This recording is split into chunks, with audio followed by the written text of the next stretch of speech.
Omaha Beach. The day the sea turned the wrong color. The first ramp dropped, and the water immediately turned the wrong color. It wasn't red at first. It was darker than that. Heavier. As if the sea itself had thickened.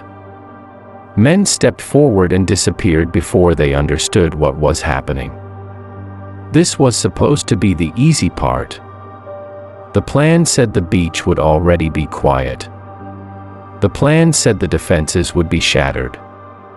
The plan said the landing would be dangerous, but manageable. The plan was wrong.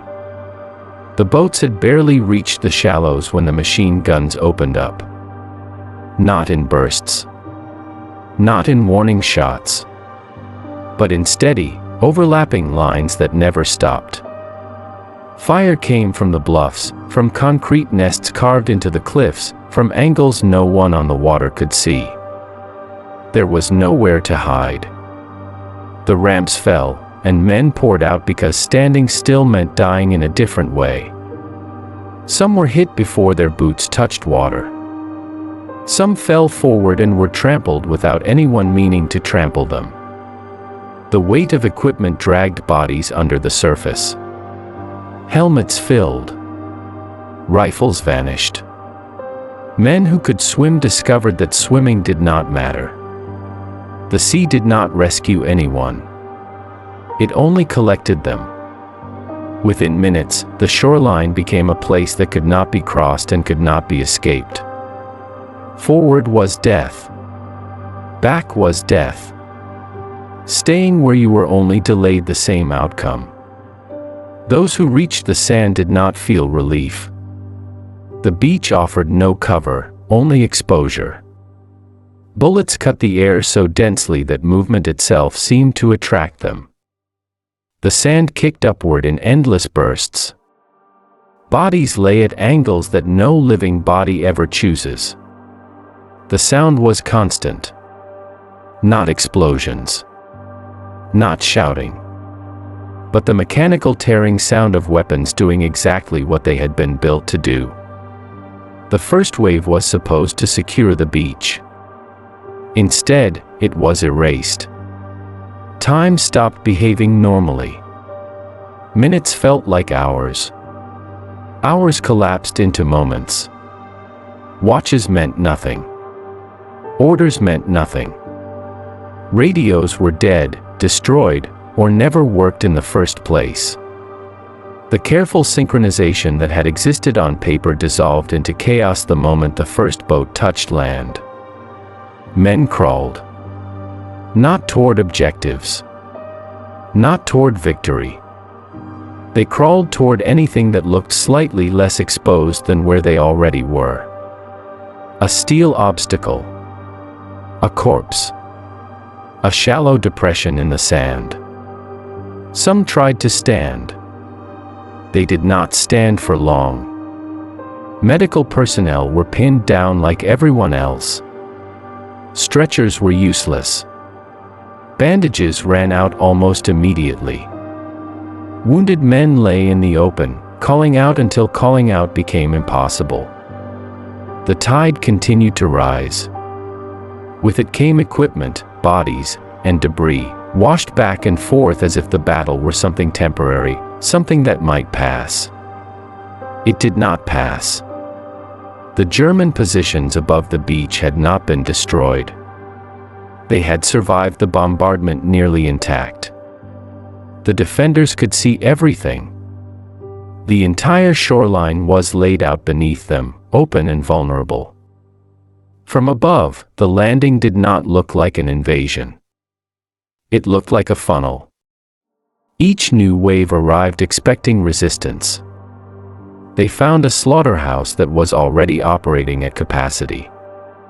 Boats hit sandbars and stopped short. Men jumped into water deeper than expected and sank immediately. Explosions tore gaps through groups that had not even begun to organize.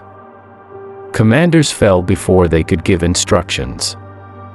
Units dissolved before they became units at all. Somewhere in the chaos, the original plan ceased to exist. No one announced it.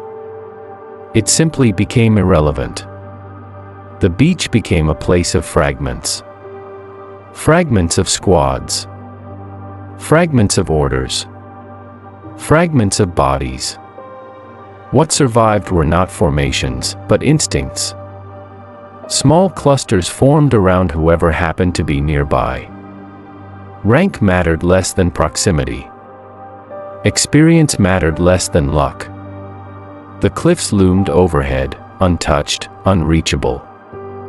Every attempt to advance across open sand was met with immediate fire. The ground offered no protection.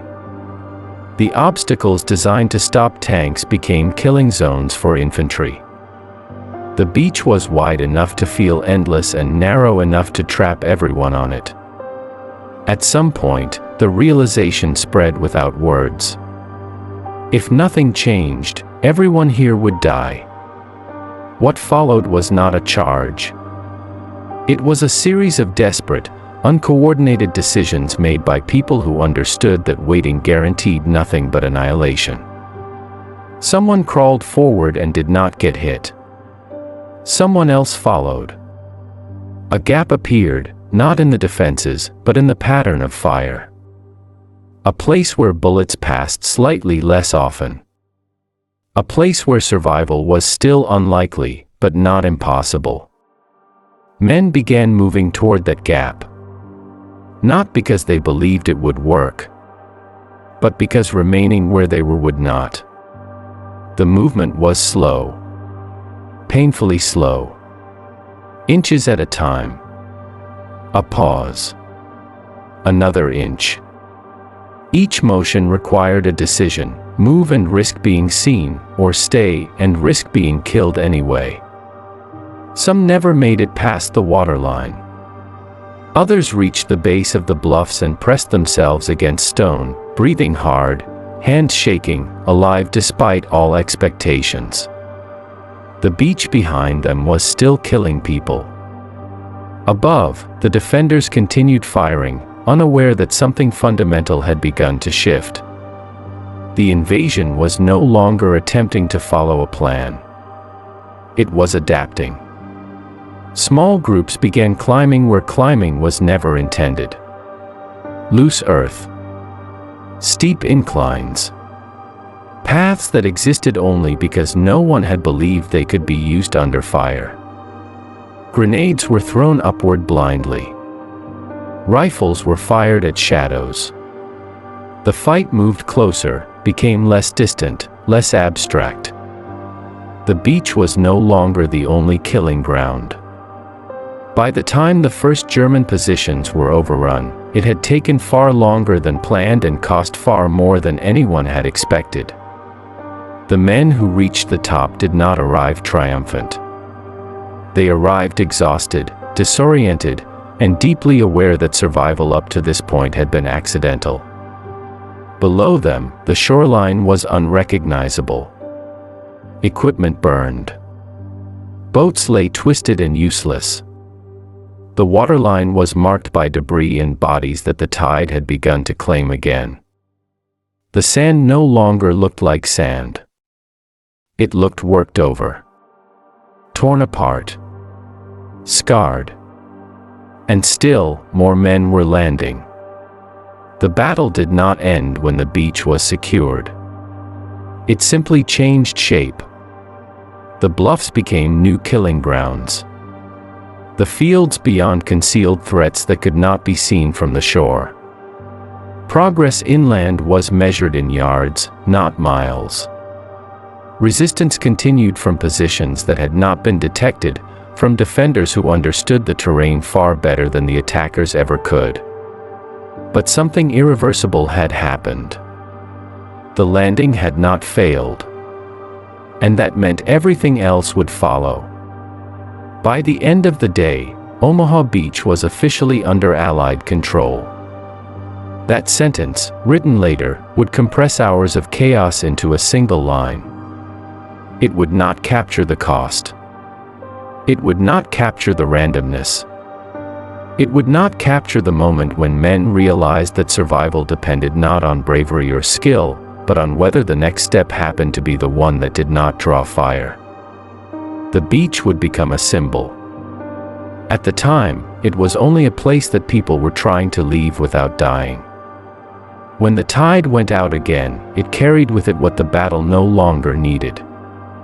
The water returned to its normal color. The beach did not. And those who had crossed it never forgot how close the world had come, within minutes, within decisions made while crawling, to ending right there on the sand. That morning, the sea had turned the wrong color. And by the time it changed back, the course of the war had already shifted.